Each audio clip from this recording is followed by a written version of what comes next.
మన తండ్రి అయిన దేవుని నుండి ప్రభు అయిన యేసుక్రీస్తు నుండి కృపయు సమాధానములు మీకు కలుగునుగాక. ప్రియమైన సంఘమా, పితరులు ఏర్పాటు చేసినటువంటి మరి యొక్క రోజులో మనం ప్రవేశించి ఉన్నాం. ఎపిఫానియా 4వ ఆదివారం కొరకు ఏర్పాటు చేసినటువంటి పాఠ్యభాగాలను మనము ధ్యానం చేస్తూ ఉన్నాం. రోమీయులకు రాయబడినటువంటి పత్రిక 13వ అధ్యాయము 8 నుండి 10 వరకు, అదేవిధంగా మత్తయి సువార్త 8వ అధ్యాయము 23 నుండి 27 వరకు ఉన్నటువంటి పాఠ్య భాగాలను మనం మననం చేద్దాం. ఎవరైనా మనను ఒక మాట వివరం తెలుసుకోవాలని అడిగారనుకోండి, చెప్పా పెట్టకుండా వచ్చేవి ఏమిటి అని ఎవరైనా ప్రశ్న అడిగినట్లయితే మనము ఆలోచించి ఒక సమాధానం చెబుతాం. చెప్పా పెట్టకుండా వచ్చేది ఏమిటి? ఒక్కొక్కరు ఒక్కొక్క సమాధానంతో ముందుకు రావచ్చు, కానీ మనము 2 విషయాలను ఇక్కడ పరిగణలోనికి తీసుకుందాం. చెప్పా పెట్టకుండా వచ్చేవి 2. అవి ఏమిటంటే, 1 అతిథులు, 2 ప్రమాదాలు. 1 అతిథులు, 2 ప్రమాదాలు. అతిథులు అంటే పిలువబడినటువంటి వారని సాధారణంగా అనుకుంటారు, కానీ పిలువబడిన వారు కాదు, పిలవకుండా వచ్చినటువంటి వారే అతిథులు. తిథి, వార, నక్షత్ర, రాశి, ఫల, యోగ అని చెప్పేసి మన దేశంలో సమయానికి సంబంధించినటువంటి శాస్త్రాలు ఉంటాయి. తిథి అంటే తేదీ అన్నమాట, రోజు. అతిథి అంటే అపార్ట్మెంట్ లేకుండా వచ్చినటువంటి వాడు, టైం చెప్పకుండా వచ్చినటువంటి వాడు, ఆకస్మికంగా అనుకోని రీతిగా వచ్చినటువంటి వాడే అతిథి. అపాయింట్మెంట్ లేకుండా వచ్చినటువంటి వాడు, ఆహ్వానాన్ని అందుకొని వచ్చినటువంటి వాడు అతిథి కాదు. మనం దానికి దీనికి ఒకటే మాటలాగా వాడుతూ ఉంటాం. వాళ్ళు ఆహూతులు, ఆహ్వానించబడినటువంటి వారు. సరే, ఆహ్వానించబడకుండా రావచ్చా? సొంత వాళ్ళ దగ్గరికి వస్తాం, మనకు ఆప్తులున్న వాళ్ళ దగ్గరికి వస్తాం, వాళ్ళు ఆహ్వానించకపోయినా వస్తాం. ఎప్పుడో చిన్నతనంలో నాకు తెలియని వయసులో పెళ్ళిళ్ళు జరిగితే వెళ్ళిపోయి భోజనం చేసేవాడిని. ఆ పెళ్ళి ఎవరిదో తెలియదు, క్రైస్తవులదా, ముస్లిందా, హిందువులదా తెలియదు. భోజనాల టైము సరే అని చెప్పేసి ఆకతాయితనంతో భోజనం చేసి వచ్చేసేవాళ్ళం. మరి ఈ వయసులో కూడా చేయవచ్చా? చేయకూడదు కదా, అన్ని విషయాలు తెలుసు. కానీ ఒక పెళ్ళికి అలా వెళ్ళిపోయాను మొన్న పోయిన వారంలోనే. వాళ్ళు ఏమిటంటే, పెళ్ళిలో ఉన్న వాళ్ళందరూ బంధువులు అవుతారు, స్నేహితులు అవుతారు. ఆ ధీమాతో, ఆ ధైర్యంతో పిలవకపోయినా ఆ పెళ్ళికి వెళ్ళిపోయి భోజనం చేసి వచ్చేసాను. అంటే భోజనం కోసమని కాదు, కానీ అందరినీ కలవచ్చు కదా అనేటువంటి ఉద్దేశంతో. ఈ రకంగా మరి అతిథి అంటే పిలవకుండా వచ్చినటువంటి వాళ్ళు అతిథి. సరే, బాగానే ఉంది. ఇప్పుడు ఇక్కడ మన వాక్యంలో ఏమిటి? ఈ 2 కూడా ఉన్నాయి. ఈ రెండింటినీ మనం పరిగణనలో తీసుకొని ఒక మంచి అవగాహనకు రావాలి, వాక్యంతో బలపడాలి అన్నట్లుగా చెప్పా పెట్టకుండా వచ్చేది ఇంకొకటి ఉంది, ప్రమాదము. ప్రమాదం అని తెలిస్తే మనం దాని నుండి తప్పించుకొని దూరంగా ఉంటాం ప్రమాదానికి. కానీ అది వచ్చి మీద పడుతుంది, చెప్పా పెట్టకుండా వస్తుంది. కనుక ఈ 2 మనం ముఖ్యంగా పరిగణలోనికి తీసుకోవాలి. 1 అతిథులు, 2 ప్రమాదాలు.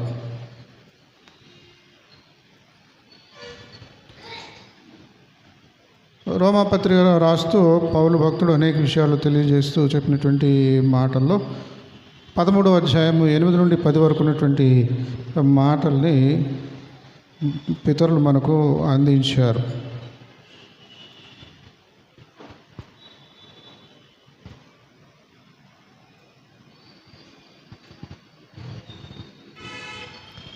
ఒకరినొకడు ప్రేమించుట విషయంలో తప్ప మరి ఏమీ ఎవనికిని అచ్చి ఉండవద్దు. పొరుగువాని ప్రేమించువాడే ధర్మశాస్త్రమును నెరవేర్చిన వాడై ఉన్నాడు. సరే, ఇక్కడ భయము అనేటువంటి మాట ఎక్కడ ఉన్నది అని అంటే కొంచెం వెనక్కి వెళ్ళాలి. 8వ వచనం నుండి మనకు ఇచ్చారు, కానీ 7వ వచనం నుండి మనం చూసినట్లయితే ఎవనికి పన్నో వానికి పన్ను, ఎవనికి సుంకమో వానికి సుంకము చెల్లించుడి.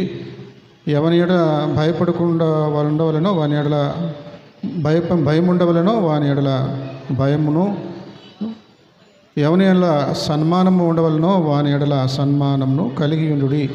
అందరికీ వారి వారి రుణములను తీర్చుడి అని పౌలు భక్తుడు రోమీయులతో చెబుతూ, ఇక ధర్మశాస్త్రాన్ని నెరవేర్చడం అంటే ఏమిటి?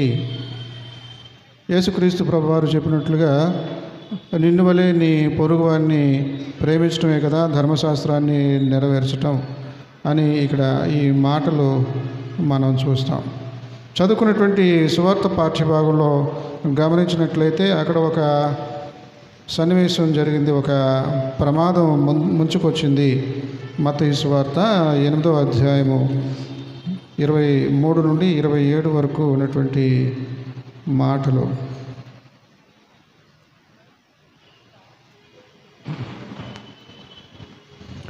ఆయన దోణి ఎక్కినప్పుడు ఆయన శిష్యులు ఆయన వెంట వెళ్ళిరి. అంతటా సముద్రము మీద తుఫాను లేచినందున ఆ దోణి అలల చేత కప్పబడెను. అప్పుడు ఆయన నిద్రించుచుండగా వారు ఆయన ఎదుకు వచ్చి, ప్రభువా, నశించిపోచున్నాము, మమ్మను రక్షించమని చెప్పి ఆయనను లేపిరి. అందుకు ఆయన, అల్ప విశ్వాసులారా, ఎందుకు భయపడుచున్నారని వారితో చెప్పి లేచి గాలిని సముద్రమును గద్దింపగా మిక్కిలి నిమ్మళమాయెను. ఆ మనుషులు ఆశ్చర్యపడి, ఈయన ఎట్టివాడో, ఈయనకు గాలియు సముద్రమును లోబడుచున్నవి. ఇక్కడ ప్రమాదం ముంచుకొచ్చింది. ఈ ప్రమాద పరిస్థితిలో మరి యేసుక్రీస్తు ప్రభువారు చేసినటువంటి అద్భుతము, దాని యొక్క వివరం క్లుప్తంగా మనకు ఇచ్చారు. గలిలయ సముద్రము, దానికి ఇంకొక పేరు తిబెరియా సముద్రము. ఈ సముద్రము మరి ఒక కొల్లేరు సరస్సు అంటాం మనకి పశ్చిమ గోదావరి జిల్లాలో. విశాలమైనటువంటి సరస్సు లేకపోతే చెరువు. అయితే ఇది ఎంత పెద్ద చెరువు అని అంటే అటు నుండి ఇటు 20 కిలోమీటర్లు, ఇటు నుండి అటు సుమారుగా 15 కిలోమీటర్లు అన్నట్లుగా మరి అంత విశాలమైనటువంటి చెరువు అది. ఈ చివరి నుంచి ఆ చివరి ఒడ్డుని చూడలేము, 20 కిలోమీటర్ల దూరం. ఇంకొక వైపు నుంచి చూస్తే దగ్గర దగ్గర 15 కిలోమీటర్ల దూరం. కాబట్టి దాన్ని సముద్రాన్ని పిలవడానికి అలవాటు పడ్డారు, గలిలయ సముద్రము. అది ఒకవైపు నుండి యొర్దాను నది నీళ్లు వచ్చి అందులోకి ప్రవహిస్తాయి. భూమి ఎత్తైనటువంటి ప్రాంతము కాదు, అడుగుకు వచ్చేటువంటి ప్రాంతముగా ఉంటున్నది. భూమి మీద కొండలు ఎత్తుగా ఉంటాయి. ఇదైతే ఒక పల్లపు ప్రాంతంలాగా ఉంటుంది. మొత్తానికి అక్కడ ఉన్నటువంటి భౌగోళికమైనటువంటి మరి విశేషం ఏమిటి అని అంటే, అక్కడ ఆకస్మికంగా తుఫాను వస్తుంది, చెప్పా పెట్టకుండా తుఫాను వస్తుంది. అతిథులు వచ్చినట్లుగా, చెప్పా పెట్టకుండా అతిథులు వచ్చినట్లుగా ప్రమాదం ముంచుకొస్తుంది. మనకి వాతావరణ సూచనలు ఉంటాయి, ఫోర్కాస్ట్ వారం రోజుల ముందే చెప్పేస్తూ ఉంటారు. ఒక వారం రోజుల తర్వాత పలానా ప్రాంతంలో పలానా విధంగా వాతావరణం ఉండబోతుంది, తుఫాను రాబోతుంది, లేకపోతే కుంభవర్షం కురుస్తుంది, లేకపోతే ఈ ఎండలు తీవ్రంగా ఉంటాయి. ఇటువంటి విషయాలన్నీ ఒక వారానికి ముందుగానే అంచనా వేసి భౌగోళిక శాస్త్రజ్ఞులు, చక్కగా వాతావరణ శాస్త్రజ్ఞులు తెలియజేస్తూ ఉంటారు. ఇక్కడ అటువంటివి తెలియజేయడానికి కుదరదు. భౌగోళిక శాస్త్రం పనికిరాదు. సడన్గా వచ్చేస్తుంది, సడన్గా ఎప్పుడు వస్తుందో తెలియదు. అప్రమత్తతతో ఉండాలి. క్రీస్తు ప్రభు వారు గలిలే సముద్ర తీరంలో అనేక మంది ఆయనను చూడడానికి వచ్చినప్పుడు చేపలు పట్టే వాళ్ళను శిష్యులనుగా చేసేసుకున్నాడు. మనుషులను పట్టడానికి ఆయన చేపలు పట్టే వాళ్ళని శిష్యులనుగా చేసుకున్నాడు. ఈయన మాటలు అద్భుతంగా ఉంటాయి, ఆశ్చర్యంగా ఉంటాయి, ఈయన పనులు కూడా అద్భుతంగా ఉంటాయి, ఆశ్చర్యంగా ఉంటాయని జనాలు జమ కొడుతూ ఉండేవారు. ఆ రకంగా సముద్ర తీరంలో చేరినటువంటి వారికి ప్రసంగించాలి అని అంటే దోణి ఎక్కాలి. వాళ్ళు వాడేటువంటి జాలర్లు వాడేటువంటి పడవ ఎక్కాలి. పడవ ఎక్కి వాళ్ళకి కనిపించేలాగా కూర్చోవాలి. మిగిలిన వాళ్ళందరూ ఇసుక దిబ్బల మీద కూర్చుంటారు. గాలి తరంగాలకు దూరంగా ఉన్న మాటలు కూడా వినబడేటువంటి అవకాశం ఉంటుంది. ఆ రకంగా వందల మందికి ప్రసంగించగలిగేటువంటి వాతావరణం అది. చాలాసార్లు ఆ రకంగానే చేస్తూ ఉండేవాడు. కానీ ఈసారి ఇక్కడ ప్రమాదం ముంచుకొచ్చినప్పుడు ఏమైంది అని అంటే వాళ్ళని పంపేసి ఇక వీళ్ళు సముద్రం ఈ చివరి నుంచి ఆ చివరికి అటు ఇటు అలా తిరుగుతూ ఉండేవారు. కోస్టల్ ఏరియా అంటారు కదా, సముద్ర తీరంలో ఉన్నటువంటి ఊళ్ళు, తీరాన ఉన్నటువంటి గ్రామాలను తరచుగా దర్శిస్తూ ఉండేవారు. కాబట్టి వీళ్ళు ప్రసంగ కార్యక్రమం అదంతా ముగిసి జనాలను పంపించేసి ఇక వాడలో ధోనిలో ప్రయాణం చేయడానికి వెళ్ళిపోతూ ఉన్నారు. క్రీస్తు ప్రభువారు అలసిపోయాడు, మరి నిద్రపోతూ ఉన్నాడు. సడన్గా వచ్చింది. ఇది కొన్నిసార్లు ఏంటంటే గంగా, యమున, సరస్వతి అని నదులను మనం పిలుస్తూ ఉంటాం. మన దేశంలో లేకపోయినా కూడా మన దరిద్రం ఏమిటంటే అది ఎక్కడో ఉంటే దాన్ని పట్టుకొని మన దేశంలో ఉన్నట్లుగా కథలు రాశారు పూర్వ దినాల్లో. ఇప్పుడు పురావస్తు శాస్త్రజ్ఞులు కానీ భౌగోళిక శాస్త్రజ్ఞులు కానీ తర్వాత చరిత్రకారులు భాషను ఎరిగినటువంటి పాతకాలపు భాషలను తెలుసుకున్నటువంటి వారు పాత పుస్తకాలను ఇవన్నీ తిరిగేస్తే సరస్వతి నది ఉన్నది కానీ ఇక్కడ కాదు, మన దేశంలో కాదు, అది ఇంకొక ప్రాంతానిది. ఈ విధంగా ఇక్కడ అంటే కొన్ని వందల సంవత్సరాల తర్వాత, వేల సంవత్సరాల తర్వాత భౌగోళికమైనటువంటి పరిస్థితులు మారిపోతాయి. తాజ్మహల్ను నీళ్ల మీద కట్టారంటే ఎవరు నమ్ముతారు? అడుగున అన్ని నీళ్ళే ఉంటాయి. నీళ్ళ మీద తేలియాడేటువంటి టెక్నాలజీ. అక్కడ ఐగుప్తు దేశంలో పిరమిడ్లు ఉంటాయి, సమాధుల కొండలు, మానవ నిర్మితమైనటువంటి కొండలు, పిరమిడ్లు.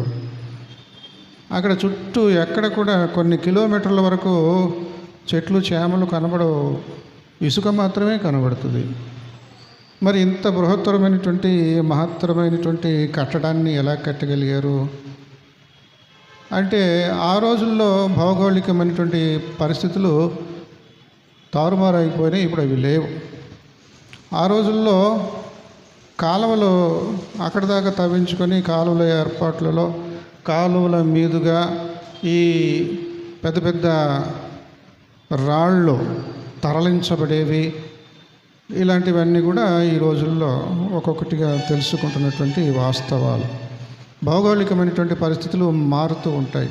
అయితే యేసుక్రీస్తు ప్రభువారి రోజుల్లో జరిగినటువంటి ఈ ప్రమాదము వాళ్లకు తరచుగా జరుగుతూ ఉంటుందని మనం చెప్పుకుంటున్నాము. అప్పుడు మాత్రమే కాదు, ఇప్పుడు కూడా జరుగుతూ ఉన్నది అని అనేక మంది మరి టూరిస్టులు, యాత్రికులు ఆ ప్రాంతాలకు వెళ్ళి కనుగొన్నటువంటి సత్యము.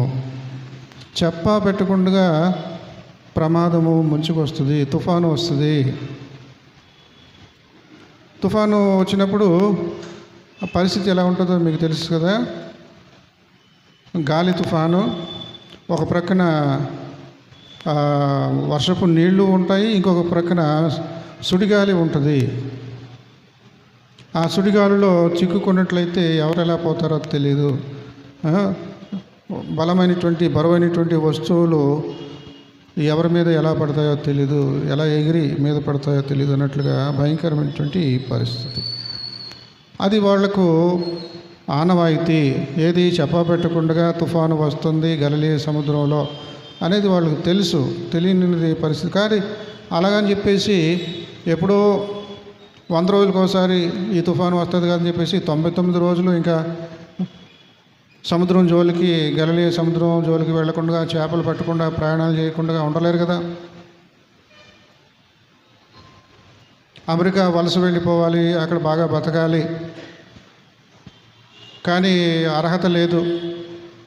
దొడ్డిదారిలో వెళ్ళాలి, దొంగదారిలో వెళ్ళాలి, కొండలు, లోయలు, చిన్న కాలువలు, నదులు దాటుకొని వెళ్ళాలని చాలామంది, వేల మంది, లక్షల మంది అలా వెళ్తూ ఉన్నారు. ఆ సంగతులు మనకు తెలియదు, ఇప్పుడు తెలుస్తున్నాయి. ట్రంప్ విషయం వలన ఇవన్నీ ఒక్కొక్కటి జనాలకు తెలుస్తూ ఉన్నాయి వివరాలు. అక్కడ మేలైనటువంటి రాబడి ఉంటుంది, బ్రతుకు బాగుంటుంది. అమెరికాలో పద్ధతి ప్రకారంగా వెళ్ళాలంటే అనుమతించడం లేదు, ఇంకొక దారిలో వెళ్ళిపోవాలని చెప్పేసి మరి పోలీసు వాళ్ళు కానీ, మిలిటరీ వాళ్ళు కానీ అన్ని చోట్ల ఉండరు. చాలా విస్తారంగా ఉంటుంది కదా బార్డరు, సరిహద్దు. ఎక్కడైతే ఉండరో అంటే క్లిష్టమైనటువంటి భౌగోళికమైనటువంటి ప్రాంతాల్లో ఉండరు. ఎందుకు వచ్చిందిలే అని అంతమందిని, లక్షల మందిని పెట్టాలి ఇంకా ఉద్యోగానికి బార్డర్లో అంతా కూడా. అది కుదరని పని కనుక వీళ్ళు అది అదునుగా చేసుకొని మరి ఆశతో మేలైనటువంటి రాబడి ఉంటుంది మాకు, ఎలాగోలాగా అక్కడ కూలో నాలో చేసి బతకొచ్చు అన్నట్లుగా చాలామంది కుటుంబాలతో సహా వెళ్ళిపోయినటువంటి వారు వెళ్ళిపోతూ ఉండగా ప్రమాదాలకు గురవుతూ ఉంటారు. మంచులో కూరుకుపోతూ ఉంటారు, నీళ్ళల్లో కొట్టుకుపోతూ ఉంటారు. అవి వార్తల్లో వస్తూ ఉండేవి, మనకు తెలియదు వాటి అంత ప్రాముఖ్యత ఏమో, దాని యొక్క తీవ్రత మనకు తెలియదు. ఇప్పుడు అవన్నీ కూడా క్రోడీకరిస్తూ ఉన్నారు. ఇంతకుముందు ఇలాగా జరుగుతూ ఇప్పుడు కూడా ప్రతిరోజు కూడా వందల మంది, వేల మంది అలాగా బార్డర్ దాటి అమెరికాలోకి ప్రవేశించి అక్కడ మరి సంపాదన చేయాలనేటువంటి ఉద్దేశంతో. భౌగోళికమైనటువంటి వాస్తవాలు అవి విరుద్ధంగా ఉన్నా కానీ, అనుకూలంగా లేకపోయినా కానీ బ్రతుకు జీవుడా అని చెప్పేసి కొంతమంది సాహసించి తెగించి వెళ్ళిపోతూ ఉంటారు. ఇక్కడ గలిలయ సముద్రంలో ఈ వాతావరణము సడన్గా మారిపోతూ ఉంటుంది ఆకస్మికంగా. అది ఎప్పుడు ఎలా మారుతుందో తెలియదు. దానికి తగ్గట్లుగా వాళ్ళు ఏమన్నా ప్రమాద నిరోధక మైనటువంటి కొన్ని చిట్కాలు వాళ్ళు పాటిస్తూ ఉంటారు. మరి ఇక్కడ అదేమీ లేదు, వీళ్ళు ఈ సందడిలో ఉన్నారు, జనాలు అందరూ వచ్చారు, క్రీస్తు ప్రభు వారు ప్రసంగం చేశారు, అయిపోయింది, అందరూ వెళ్ళిపోయారు, వీళ్ళు ప్రయాణంలో ఉన్నారు. సడన్గా గాలి తుఫాను వస్తుంది, సముద్రం అలలు చాలా తీవ్రంగా ఉంటూ ఉన్నాయి, ఈ పడవ మునిగిపోతూ ఉంది. అటువంటి పరిస్థితిలో భయపడిపోతూ క్రీస్తు ప్రభుని, గురువు గారిని ఆశ్రయిస్తూ ఉన్నారు. అంతటా సముద్రము మీద తుఫాను లేచినందున ఆ దోణి అలల చేత కప్పబడెను. నీళ్లు ఇక ఆ దోణిలోనికి వచ్చేసి ఇక మునిగిపోయేటువంటి పరిస్థితి, దోణి నీళ్ళలోకి వెళ్ళిపోయేటువంటి పరిస్థితి. అప్పుడు వీళ్ళు చాలా కంగారు పడి, అప్పుడు ఆయన నిద్రించుచుండగా వారు ఆయన వద్దకు వచ్చి, ప్రభువా, నశించిపోతున్నాము, మమ్మను రక్షించమని చెప్పి ఆయనను లేపిరి. మేము నశించిపోతున్నాం అని కంగారు పడిపోయి క్రీస్తు ప్రభు వారు రెస్ట్ తీసుకుంటుంటే నిద్రను భంగం చేసి లేపేశారు. క్రీస్తు ప్రభువారు పరిస్థితిని చూశాడు.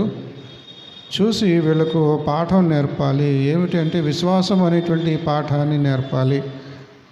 అల్ప విశ్వాసులారా, మీరెందుకు భయపడుతూ ఉన్నారు?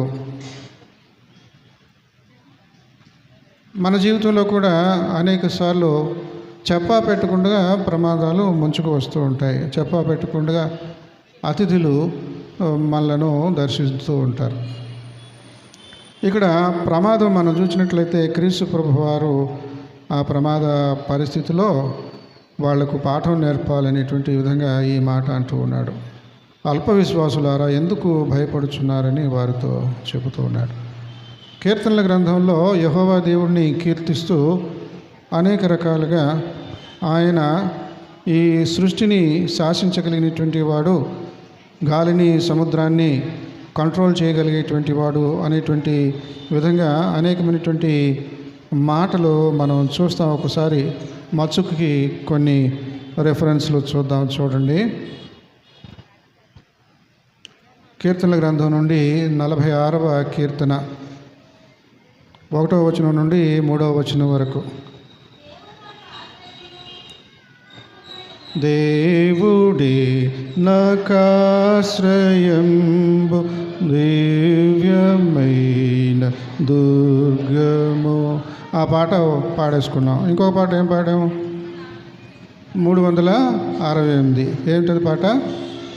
భయమేలా సోదరుడా, నీవిక అపజయమున బ్రతుకనేలా. క్రీస్తు ప్రభువారు అంటున్నారు, అల్ప విశ్వాసులారా ఎందుకు భయపడుతున్నారు? విశ్వాసికి ఉన్నటువంటి పేరు, ఇంకొక పేరేంటి? క్రైస్తవునికి ఉన్నటువంటి ఇంకొక పేరేమిటి? విశ్వాసి. క్రైస్తవుడా? విశ్వాసులారా, అల్ప విశ్వాసులారా, అల్ప క్రైస్తవులారా అన్నట్టుగా ఉంది. ఎందుకు భయపడుతున్నారు? అందుకనే ఆ పాట కూడా పెట్టాను. నిజానికి ఒక పాట తగ్గించేయాలి. ఎందుకంటే ప్రభురాత్రి పోయిన సంస్కారానికి సంబంధించి ఒక పాట పెట్టేస్తాం కాబట్టి పాట కొరత అయిపోతుంది. కానీ 2 పాటల అవసరత మరి సభికులు గుర్తించాలనేటువంటి ఉద్దేశంతో ఎక్స్ట్రాగా పెట్టవలసింది. 405వ పాట, 368వ పాట. ఇక్కడ మనం చూసినట్లయితే కీర్తనల గ్రంథంలో 46వ కీర్తన మనం పాడినటువంటి 405వ కీర్తన రాయడానికి అది మూల అంశంగా ఉంటున్నది, మూల కీర్తనగా ఉంటూ ఉన్నది.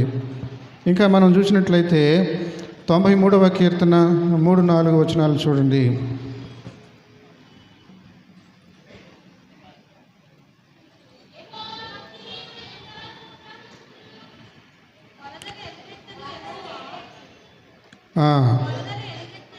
వరదలు వెలుగెత్తెను, యెహోవా వరదలు వెలుగెత్తెను.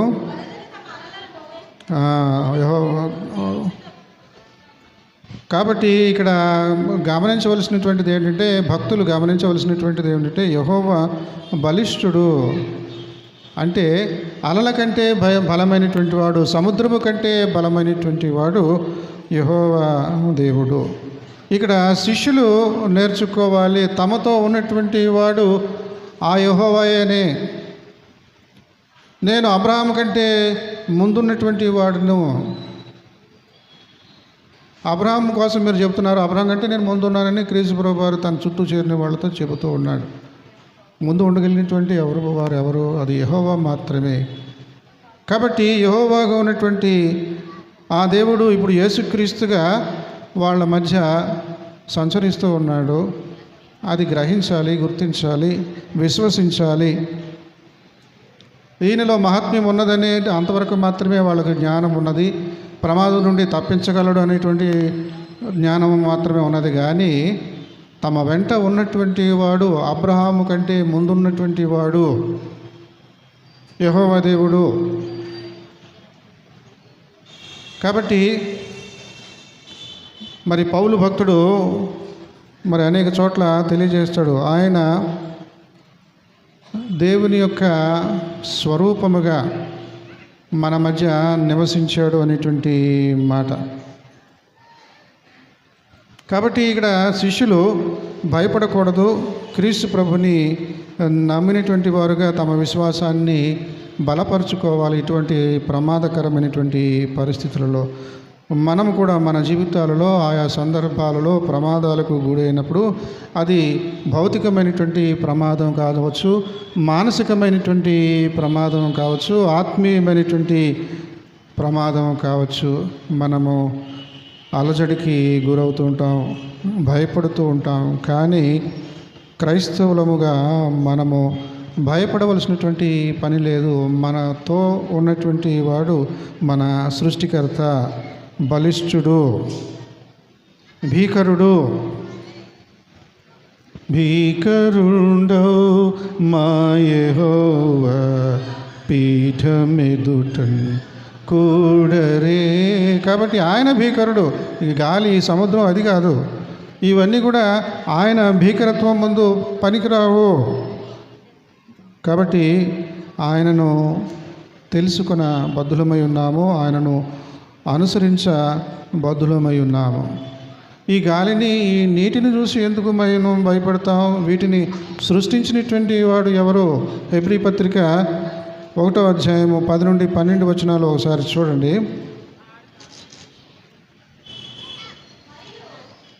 చదవండి. ప్రభువా, నీవు ఆదియందు భూమికి పునాది వేసితివి, ఆకాశములు కూడా నీ చేతి పనులే. అవి నశించును కానీ నీవు నిలిచి ఉందువు. అవన్నీ వస్త్రము వలె పాతగిలును, ఉత్తరీయము వలె వాటిని మడిచివేతువు. అవి వస్త్రము వలె మార్చబడును కానీ నీవు ఏకరీతిగానే ఉన్నావు. నీ సంవత్సరములు తరగవు. చాలును. దేవుని యొక్క లక్షణాన్ని చక్కగా పాత నిబంధనలో వివరిస్తే దాన్ని మళ్ళీ క్రోడీకరిస్తూ ఉన్నాడు హెబ్రీ పత్రికకారుడు. ప్రభువా అంటే యెహోవా అని అర్థం. ఇక్కడ క్రొత్త నిబంధనలో యెహోవా అనేటువంటి మాట మనకు కనబడదు. గౌరవార్థంగా ఆ మాటను ప్రయోగించకుండా ప్రభువా అనేటువంటి మాటనే ప్రయోగించారు. పాత నిబంధన మాట అయినప్పటికీ, పాత నిబంధనలో ఉన్నటువంటి మాటల్ని మళ్ళీ తిరిగి చెప్పుకుంటున్నప్పటికీ యెహోవా అనే మాట మాత్రం తిరిగి చెప్పకూడదు. గౌరవార్థముగా ప్రభువా అని చెప్పేసి ప్రయోగించేవారు. కాబట్టి యెహోవా, నీవు ఆదియందు భూమికి పునాది వేసితివి, ఆకాశములు కూడా నీ చేతి పనులే. ఈ విధంగా చెబుతూ చివరిలో ఏమంటున్నాడు? నీ సంవత్సరములు తరగవు. మనం ఇంగ్లీష్లో నీ వయసు ఎంత అనడానికి ఏమంటాం? హౌ ఓల్డ్ ఆర్ యూ అంటాం. అంటే నువ్వు ఎంత పాతవాడివి, నువ్వు ఎంత పాతదానివి, అంతే కదా. ఓల్డ్ అంటే హౌ ఓల్డ్ ఆర్ యూ, ఎంత పాతదానివి. 30 ఏళ్ల పాతదాన్ని. హౌ ఓల్డ్ ఆర్ యూ, 60 ఏళ్ల పాతోడిని. నా వయసు 60 సంవత్సరాలు. కానీ ఇక్కడ ఈ సముద్రాలు, ఆకాశం ఇవన్నీ పాతగిలిపోతాయి. క్రీస్తు ప్రభులో ఇవన్నీ కూడా నూతనపరచబడతాయి. కొరింథీ పత్రికలో మనం చదువుతాం కదా, 5వ అధ్యాయంలో 17వ వచనంలో, సమస్తమును క్రొత్తవాయను. క్రీస్తు ప్రభుతో పెట్టుకుంటే అంత క్రొత్తదనమే. ఈ పాతవి అన్నీ కూడా మరి సమసిపోతాయి, నశించిపోతాయి. నువ్వు మాత్రం శాశ్వతంగా ఉంటావు. నీ సంవత్సరాలు తరగవు. మనం ఇంకా ఉంటున్నాం అని అంటే పాతకెళ్ళిపోతాం, తరిగిపోతాం, మాయమైపోతాం, తర్వాత ఉండము. మరి దేవదేవుడు సృష్టికర్త ఆ విధమైనటువంటి వాడు కాడు. ఆ దేవదేవుడు ఇప్పుడు ధోని మీద మీతో ఉన్నాడు. ఆ సంగతిని మీరు గుర్తించండి. క్రీస్తు ప్రభువారు రోజు రోజుకి వాళ్లకు విశ్వాసాన్ని బలపరచడానికి చెప్పేటువంటి పాఠాలు. అల్ప విశ్వాసులారా, ఎందుకు మీరు భయపడుతున్నారు అని చెప్పేసి గాలిని, సముద్రాన్ని ఆయన శాసిస్తూ ఉన్నాడు. సృష్టికర్త కనుక ఈ విధంగా ఆయన చేయగలుగుతూ ఉన్నాడు. బాగానే ఉన్నది. క్రైస్తవులకు విశ్వాసం ఉండాలి, విశ్వాసికి ప్రేమ ఉండాలి. కొరింథీ పత్రికలోనే 13వ అధ్యాయంలో మనం చూస్తాం కదా, 3 శాశ్వతమైనటువంటివి అనే మాట ఉంటుంది. ఏంటిది? విశ్వాసము, నిరీక్షణ, ప్రేమ. ఈ 3 కూడా శాశ్వతమైనటువంటివి. అయితే ఈ మూడింటిలో ఏది మేలైనటువంటిది? ప్రేమ. కాబట్టి నేను ధర్మశాస్త్రాన్ని అనుసరిస్తున్నాను అని ఎవడైనా చెప్పుకుంటే వాడిలో ప్రేమ ఉండాలి, పొరుగువాని ఎడల ప్రేమను కలిగి ఉండాలి. అలాగా పొరుగువాని ఎడల ప్రేమను కలిగి ఉండకుండా జీవించినటువంటి వాడు మరి యెహోవా దృష్టికి ప్రేమ కలిగినటువంటి వాడుగా, యథార్థవంతుడిగా ఎంచబడడు. యెహోవా వానికి తప్పనిసరిగా పాఠం నేర్పిస్తాడు. యెహోవా వాడిని గద్దిస్తూ ఉంటాడు. ఇక్కడ మనం మత్తయి సువార్తలో ఈ 8వ అధ్యాయంలో చూస్తూ ఉన్నాం కదా.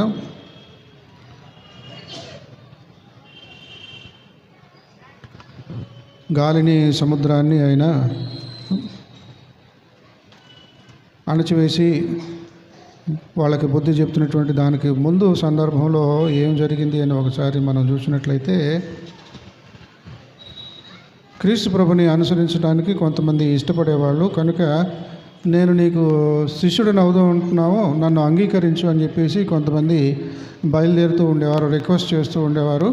క్రీస్తు ప్రభు వారు వారి సామర్థ్యం కొలది వారిని అంగీకరించటమో లేకపోతే వారికి బుద్ధి మాటలు చెప్పి పంపివేయడమో జరుగుతూ ఉండేది. ఒక శాస్త్రి వచ్చి, బోధకుడా నీవెక్కడికి వెళ్ళను, నీ వెంట వచ్చేదను అని అంటాడు సంతోషంగా. కానీ క్రీస్తు ప్రభు వారు అంటారు, నకలకు బొర్రెలను ఆకాశ పక్షులకు గోళ్ళు ఉన్నాయి కానీ మనిషి కుమారుడు తలవాల్చుకుంటకు స్థలం లేదు అని చెప్పి అక్కడ అతనికి బుద్ధి చెప్తాడు. మరి ఎలాంటి పరిస్థితుల్లో నువ్వు నన్ను అనుసరించగలవా అన్నట్లుగా అతనితో మాట్లాడతారు. ఇంకొకడు శిష్యులలో మరి ఒకడు, ఆయన కూడా ఉన్నటువంటి 12 మంది మాత్రమే కాదు శిష్యులు, కూడా ఉన్న ప్రతి ఒక్కడు కూడా శిష్యుడే, శిష్యురాలే. క్రైస్తవుడికి ఉన్నటువంటి మరి ఒక పేరు శిష్యుడు, శిష్యురాలు. కాబట్టి ఆయన కూడా ఇంకా కొంతమంది శిష్యులు ఉండేవారు.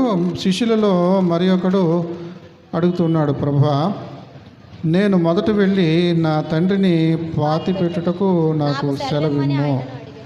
అప్పుడు క్రీస్తు ప్రభు వారు అంటారు, నన్ను వెంబడించు, మృతులు తమ మృతులను పాతి పెట్టుకొననిమ్ము.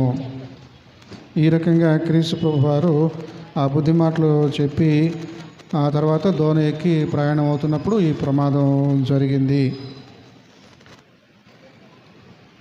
నేను నిరంతరము ఉన్నటువంటి వాడిని, ఉన్నవాడితో ఉండు. చనిపోయినటువంటి వారు లేని వాళ్ళు, ఉండని వాళ్ళు. చనిపోవడం అంటే అర్థం ఏంటంటే వెళ్ళిపోవడం. వెళ్ళిపోయినటువంటి వాడు మనతో ఉండడు కదా, ఎక్కడికి పోయాడో తెలియదు, ఎక్కడ ఉన్నాడో తెలియదు. చనిపోయినటువంటి వారిని గురించి చెప్పే మాట. చనిపోవడం అంటే అర్థము వెళ్ళిపోవడము. వెళ్ళిపోయారు, బ్రతికినటువంటి వాళ్ళ మధ్యలో నుండి వెళ్ళిపోయారు. ఎక్కడ ఉన్నారు, ఎలా ఉన్నారో తెలియదు. ఉన్నవాళ్లతో లేరు. నా పేరే ఉన్నవాడు. మోషేతో యెహోవా దేవుడు అన్నాడు, నీ పేరేంటో చెప్పు దేవుడా. నాకు పలానా పేరు అని నువ్వు ఎలాగ పెట్టగలవు? పలానా పేరుతో నన్ను ఎందుకు ఎలా గుర్తించగలవు? పలానా పేరు పెట్టకూడదు. ఒకవేళ నన్ను గురించి ఆలోచిస్తున్నావు అని అంటే ఉన్నవాడను అని మాత్రమే నన్ను గురించి ఆలోచించు. నా పేరే అది, ఉన్నవాడు. కాబట్టి ఇక్కడ శిష్యరికం చేయడానికి ఎవడైనా వస్తే ఉన్నవాడితో ఉండటానికి రావాలి. లేని వాళ్ళ కోసము నేను తండ్రిని పాతి పెట్టుకోవాలి, ఆ బాధ్యత తీర్చాలి, బరువు బాధ్యతలు తీరాలి. లేని వాళ్ళ కోసము, లేని వాళ్ళు ఉంటారు. మృతులు తమ మృతులను పాతి పెట్టుకొననిమ్ము. దీని వెనుక ఉన్నటువంటి అంతరార్థం ఇంత తీవ్రంగా ఉంటుంది. లేని వాళ్ళ దగ్గర ఉంటారు. వాళ్ళందరూ ఒక టీంలో ఉంటారు, ఒక గదిలో ఉంటారు, ఒక లోకంలో ఉంటారు, చీకటి లోకంలో ఉంటారు. మృతులు వేరే చోట ఉంటారు. మరి బ్రతికినటువంటి వాళ్ళు, నువ్వు బ్రతికినటువంటి వాడివి, నేను ఉన్నవాడను, నన్ను అనుసరిస్తానంటూ ఉన్నావు. ఉన్నవాడిని అనుసరించేటువంటి వాడివి, నువ్వు లేనివాడి కోసం తాపత్రయపడుతూ ఉంటావు. తండ్రిని పాతిపెట్టి వస్తానంటావు. మృతులు తమ మృతులను పాతి పెట్టుకో. నేను ఉన్నవాడను, ఎప్పుడు ప్రమాదంలో కూడా నేను ఉంటాను, నీకు ఎదురయ్యేటువంటి ప్రమాదంలో కూడా నేను ఉంటాను. నువ్వు అవిశ్వాసిగా నేను నా ఉనికిని నువ్వు గుర్తించడం లేదు. నువ్వు అవిశ్వాసిగా వణుకుతూ భయపడుతూ ప్రమాదం ముంచుకొచ్చిన తర్వాత అప్పుడు నా దగ్గరికి వస్తూ ఉన్నావు. క్రైస్తవుడిగా నీకు ఉండవలసినటువంటి లక్షణం ఏమిటి? భయమేలా క్రైస్తవుడా? చక్కగా అపజయమున బ్రతకనేలా. ఎంతకాలం నువ్వు ఓడినోడులాగా జీవిస్తూ ఉంటావు? క్రైస్తవుడు అంటే గెలిచినోడు అని అర్థం, గెలిచేవాడు అని అర్థం. నువ్వు ఓడిపోయిన వాడిలాగా, ప్రమాదం వస్తే భయపడిపోయేటువంటి వాడిలాగా ఎందుకుంటావు? క్రీస్తు ప్రభువారు ఈ రకంగా చెబుతూ ఉన్నాడు. పౌలు భక్తుడు చెప్పినటువంటి ఆ మాటలు ఏంటంటే, నిన్ను వలె నీ పొరుగు వారిని ప్రేమించాలనేటువంటి ఆ విషయాన్ని తెలియజేస్తూ ఉన్నాడు కదా. 13వ అధ్యాయము 8 నుండి మనం చదువుకున్నాం. దానికి ముందున్నటువంటి మాట ఇందాక చదువుకున్నాం. ఏమిటది? పన్ను చెల్లించాలి, సుంకం చెల్లించాలి, తర్వాత రుణాలు తీర్చాలి. మొన్న శుక్రవారం కాకుండా అంతకుముందు శుక్రవారంలో ప్రార్థన కూడికలో తెలియజేశాను. ఏమిటి? మనము అప్పులు చేయకూడదు. అనవసరంగా అప్పులు పాలయ్యి చక్కగా గంభీరంగా పెద్ద పెద్ద ఫంక్షన్లు, ఫస్ట్ బర్త్డే అని కానీ, అమ్మాయి పుష్పవతి అయిందని కానీ, లేకపోతే పెళ్ళిళ్ళు అని కానీ, ఇలాంటి సందర్భాలు వచ్చినప్పుడు శక్తికి మించి ఖర్చు పెడతారు. ఏ రకంగా ఖర్చు పెడతారంటే అప్పు చేసి ఖర్చు పెడతారు. అప్పు చేసి పప్పు కూడు అన్నట్లుగా. అందరికీ పప్పు కూడు ఉండేది కాదు. 1000 సంవత్సరాల క్రితం, 500 సంవత్సరాల క్రితం పప్పు కూడు తినటమే ఒక పండగలాగా ఉండేది పేదవాళ్ళకి. అప్పు చేసి పప్పు కూడు అన్నట్టుగా, అంటే ఈ రోజుల్లో అప్పు చేసి బిర్యానీ డిన్నర్ అన్నట్టుగా అనమాట. అప్పు చేయకూడదు. కానీ మరి ఫంక్షన్ చేయాలి కదా, మెచ్యూర్ ఫంక్షన్ చేయాలి కదా, ఫస్ట్ బర్త్డే చేయాలి కదా, పెళ్ళి రిసెప్షన్ చేయాలి కదా, అది ఇది అని చెప్పేసి, సరే కరెక్టే, నీ చేతిలో ఎంత ఉన్నాయి వాటితోనే చేయాలి. ఇది అదునుగా చేసుకొని అప్పు ఇచ్చేటువంటి వాళ్ళు రూపాయి వడ్డీకి, 2 రూపాయల వడ్డీకి, 4 రూపాయల వడ్డీకి, 5 రూపాయల వడ్డీకి ఇస్తారు. రూపాయి వడ్డీలు వాళ్ళు దొరకరు, 2 రూపాయల వడ్డీలు వాళ్ళు దొరకరు, 5 రూపాయల వడ్డీ వాళ్ళే దొరుకుతారు. అప్పు చేసేస్తారు. అది తీర్చడానికి కొన్ని నెలలు, కొన్ని సంవత్సరాలు పడుతుంది. తీరేదాకా మానసికమైనటువంటి క్షోభ. ఇలాంటి పరిస్థితిలో ఎందుకు ఉండాలి? అనవసరంగా రుణపడకూడదు. వారి అందరికీ వారి రుణములను తీర్చుడి. రుణపడకూడదు. రుణపడ్డామంటే తీర్చేసేలాగానే రుణపడాలి. అప్పు చేసినటువంటి వాడికి జ్ఞాపక శక్తి ఉంటుందా ఎక్కువ? అప్పు ఇచ్చిన వాడికి జ్ఞాపక శక్తి ఉంటుందా ఎక్కువ? అంటే అప్పు ఇచ్చిన వాడికే జ్ఞాపక శక్తి ఎక్కువ ఉంటుంది. ఎందుకంటే నా డబ్బులు మళ్ళీ ఎప్పుడు దక్కించుకోవాలని గుర్తుపెట్టుకుంటాడు. అప్పు చేసిన వాడికి అశ్రద్ధ. ఇంకొకటి ఏంటి? అప్పు చేసినటువంటి వాడికి మనశ్శాంతి ఉండదు. అది తీరేదాకా మనసు స్థిమితంగా ఉండదు. అలాంటప్పుడు ఎందుకు కొరివితో తల కొరుక్కోవాలి అన్నట్లుగా అప్పుల విషయంలో చాలా జాగ్రత్త పడాలి. పౌలు భక్తుడు రోమీయుల పత్రికలో తెలియజేస్తున్నాడు, అందరికీ వారి రుణములను తీర్చుడి. సరే, చమత్కారం ఏంటంటే మనము ప్రేమ విషయమై రుణపడి ఉన్నాము. ధర్మశాస్త్రం చెప్పేది ఏమిటనంటే, నిన్ను వలె నీ పొరుగు వారిని ప్రేమించు. మనము ప్రేమ రుణస్థులముగా ఉంటూ ఉన్నాము. ప్రేమ శాశ్వతమైనటువంటిది, ప్రేమ శ్రేష్టమైనటువంటిది. ప్రేమ అన్నిటినీ కప్పుతుంది, అన్నిటినీ క్షమిస్తూ ఉంది. రుణాలు కూడా క్షమించగలదు, మాఫీ చేయగలదు, మన్నించగలదు. కాబట్టి ప్రేమ కలిగి ఉండాలి. అయితే లోకరీతిగా మనం రుణస్థులంగా ఉంటూ ఉన్నాం. ఒకటి, ప్రభుత్వానికి రుణపడి ఉంటూ ఉన్నాం. ట్యాక్స్ కట్టాలి, ఇన్కమ్ ట్యాక్స్ కట్టాలి, ప్రాపర్టీ ట్యాక్స్ కట్టాలి, బిజినెస్ ట్యాక్స్ కట్టాలి, ఎంటర్టైన్మెంట్ ట్యాక్స్ కట్టాలి. నిన్ననే మరి క్యాబినెట్లో చక్కగా 2025వ సంవత్సరానికి సంబంధించినటువంటి బడ్జెట్ ప్రవేశానికి సాంప్రదాయబద్ధమైనటువంటి ఆమోద ముద్ర తీసుకోవడం జరిగింది. నిర్మలమ్మ అనేటువంటి ఆవిడ నాయకత్వంలో ఇది జరిగింది. కొంత ఊరట ఉన్నది ఈ సంవత్సరం మధ్యతరగతి వాళ్ళకి, ధనికులకు కూడా ఊరట ఉన్నదని రకరకాల వివరాలు మనం చూస్తూ ఉంటాం. వాళ్ళు ఇచ్చేటువంటి ప్రభుత్వానికి మనము తప్పకుండా చెల్లించవలసినటువంటి పన్ను చెల్లించకపోతే శిక్షకు గురవుతాము. ప్రభుత్వం మనలను శిక్షిస్తుంది. కట్టవలసినటువంటిది కట్టలేదు, నువ్వు ఆస్తి పన్ను కట్టకుండా అలాగే సంవత్సరాల తరబడి ఉంటే నీ ఆస్తిని జప్తు చేసుకుంటారు, వేలం పాట వేసేస్తారు, మిగిలిన డబ్బులు నీ చేతికి ఇస్తారు. అది పన్ను, ట్యాక్స్. ఇంకొకటి ఉంది సుంకము, ట్రిబ్యూట్ అనేటువంటిది ప్రభుత్వం డిమాండ్ చేయదు. ప్రభుత్వానికి మనము ప్రభుత్వాన్ని గౌరవించి ఇచ్చేటువంటిది సుంకము, ట్రిబ్యూట్. మొదటిది ఏమిటంటే గవర్నమెంట్ తలా ఒకరికి ఇంత కట్టాలని, తలా ఇంటికి ఇంత కట్టాలని, తలా పంట. పాత రోజుల్లో మనం చూసినట్లయితే చక్రవర్తులు, రాజులు వాళ్ళందరూ కూడా పంట పండినప్పుడు ఆ పంటలో 50 బస్తాలు పండినాయి అంటే అందులో 10 బస్తాలు రాజుగారికి ఇచ్చేయాలి. లేకపోతే దాని ఖరీదు ఎంత పడుతుందో అంత ఖరీదు డబ్బులు రాజుగారి ఖజానాకు వెళ్ళిపోవాలి. ఇలాంటి రూల్స్ ఉండేవి. అది పాటించలేదనుకోండి శిక్షకు గురవుతారు. ఆ విధంగా మరి ఇంకొకటి ఏంటంటే సుంకం ఎవరికి చెల్లించాలో సుంకం చెల్లించండి. క్రైస్తవుడు పన్ను చెల్లించాలా లేదా, యూదుడు పన్ను చెల్లించాలా లేదా? యేసుప్రభువాన్ని తిన్నగా వచ్చి అడిగారు.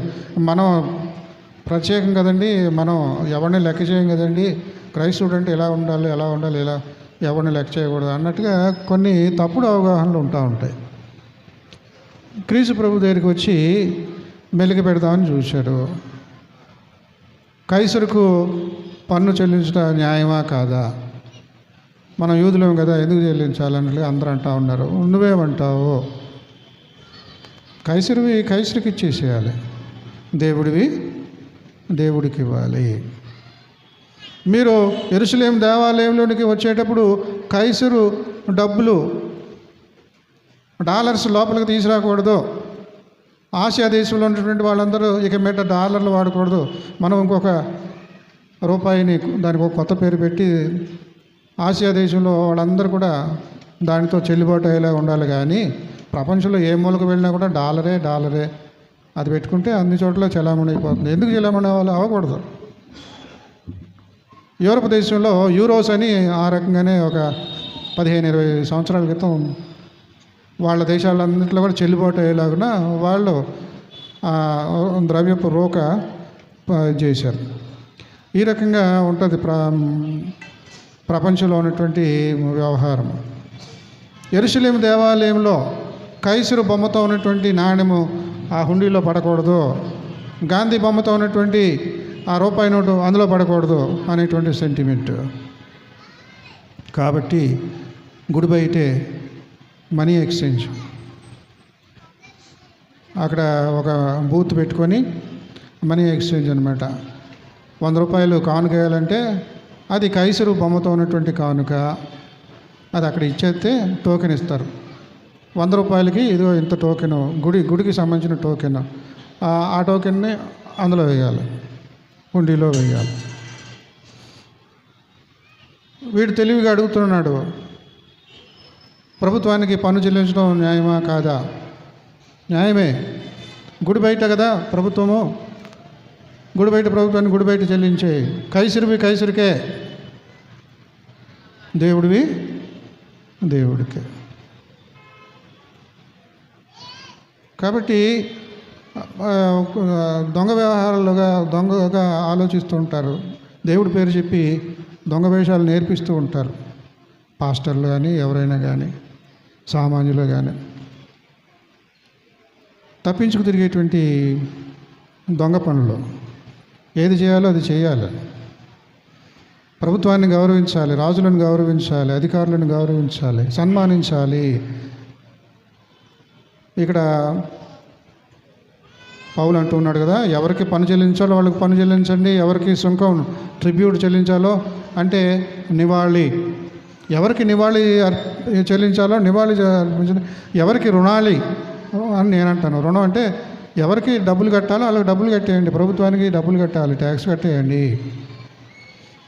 ఎవరికి మీరు రుణపడి ఉన్నామో వాళ్ళని ఏది తీర్చుకోవాలి అని అనుకుంటున్నారో, మీ ప్రేమను వ్యక్తం చేయాలనుకుంటున్నారో వాళ్ళకి నివాళి అర్పించండి. అది ఇక్కడ ఏ రకంగా ఉన్నదంటే, ఎవరికి పన్ను చెల్లించాలో వాళ్ళకి పన్ను, ఎవరికి సుంకం చెల్లించాలో వాళ్ళకి సుంకము చెల్లించాలి. ఎవని ఎడల భయం ఉండవలనో వాని ఎడల భయము కలిగి ఉండాలి. రాజులు ఇలాంటి వాళ్ళు, అధికారుల ఎడల భయము కలిగి ఉండాలి. అది లేకపోతే మనకు మనమే మరి శ్రమను తొందరను కొని తెచ్చుకున్న వాళ్ళంగా అవుతాం. ఎవని ఎడల సన్మానం ఉండవలనో వాని ఎడల సన్మానం, అదే ట్రిబ్యూట్ అంటే, అదే నివాళి అంటే. ఎవరిని గౌరవించాలో వాళ్ళని గౌరవించాలి. ప్రతి ఒక్కరిని పట్టుకొని గౌరవించడము కూడదు. కొన్ని సందర్భాల్లో చాలా చోట్ల బయట ఉండేటువంటి రాజకీయ నాయకుల్ని గుళ్ళోకి తెచ్చి దండలు వేసి శాలువాలు వేసి ప్రార్థన సమయంలో, వేరే సమయంలో వేరే చోట సన్మానించడం వేరు. ప్రార్థన సమయంలో దేవుడిని మాత్రమే సన్మానించాలి, దేవుడిని మాత్రమే ఆరాధించాలి. ఆ రకంగా ఉండటం లేదు. దేవుడివి దేవుడికి, కైసరువి కైసరుకి అనేలాగా ఉండట్లేదు. ధర్మశాస్త్రాన్ని మనం అనుసరిస్తున్నాము. మీరు అనుసరిస్తున్నారంటే ఆ మూల సూత్రం ఏమిటి? నిన్ను వలె నీ పొరుగు అని ప్రేమించాలి. ప్రేమించేవాడివి వాడికి 5 రూపాయల వడ్డీకి ఎందుకు ఇస్తున్నావు నువ్వు?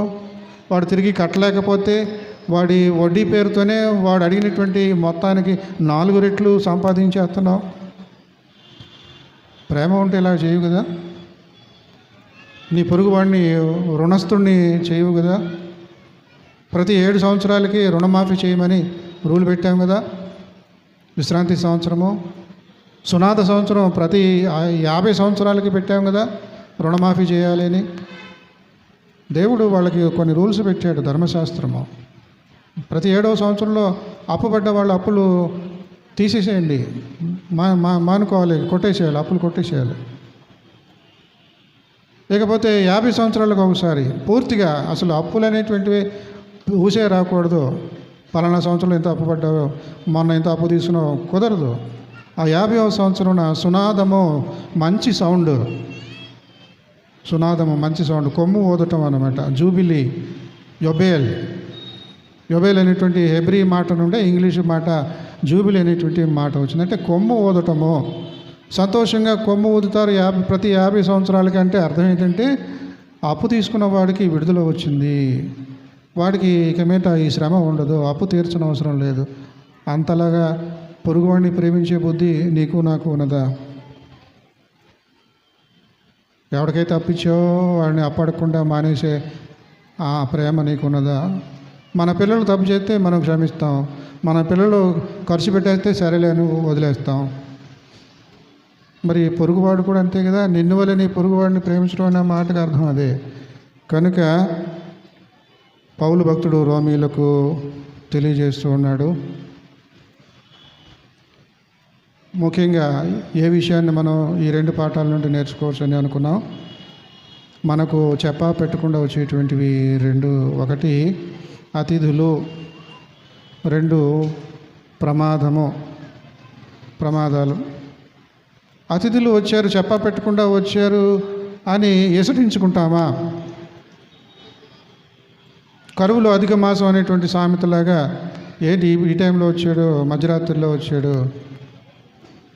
మధ్యరాత్రిలో వచ్చినటువంటి స్నేహితుడు వాడింట్లో లేవు, కోడిగుడ్డు లేదు, బంగాళదుంప లేవు, ఉల్లిపాయలు లేవు, వెంటనే కూర వండి పెడదాము అని అంటే పక్కింటోడు వీడికి ఫ్రెండ్ ఉన్నాడు, వాడి తలుపు తడుతూ ఉన్నాడు. నా ఫ్రెండ్ ఒకడు వచ్చాడు దూరం నుంచి, వాడికి పెట్టడానికి ఏమీ లేదు, నువ్వు నా పొరుగు వాడివి అని చెప్పేసి వాడిని అడుగుతాడు. ఈ విధంగా ఒకళ్ళము ప్రేమించేటువంటి వారంగా ఉంటేనే మనము క్రైస్తవులుగా పిలువబడడానికి అర్హులము. విశ్వాసులముగా ఉండాలి. ప్రమాదం వచ్చినా, అనుకోని అతిథి వచ్చినా మనము మన విశ్వాసి అనేటువంటి పేరును నిలబెట్టుకోవాలి. పొరుగువాడిని ప్రేమించేవాడు అనే పేరును నిలబెట్టుకోవాలి. ఆ రకంగా దేవుడు మనలందరినీ కూడా తీర్చిదిద్ది మేలైనటువంటి ధన్యకరమైనటువంటి భవిష్యత్తును, పరలోక రాజ్య ప్రాప్తిని మనకందరికీ అనుగ్రహించునుగాక. సమస్త జ్ఞానములకు మించిన దేవుని సమాధానం యేసుక్రీస్తు వలన మీ హృదయములకు, మీ తలంపులకు కావలి ఉండునుగాక.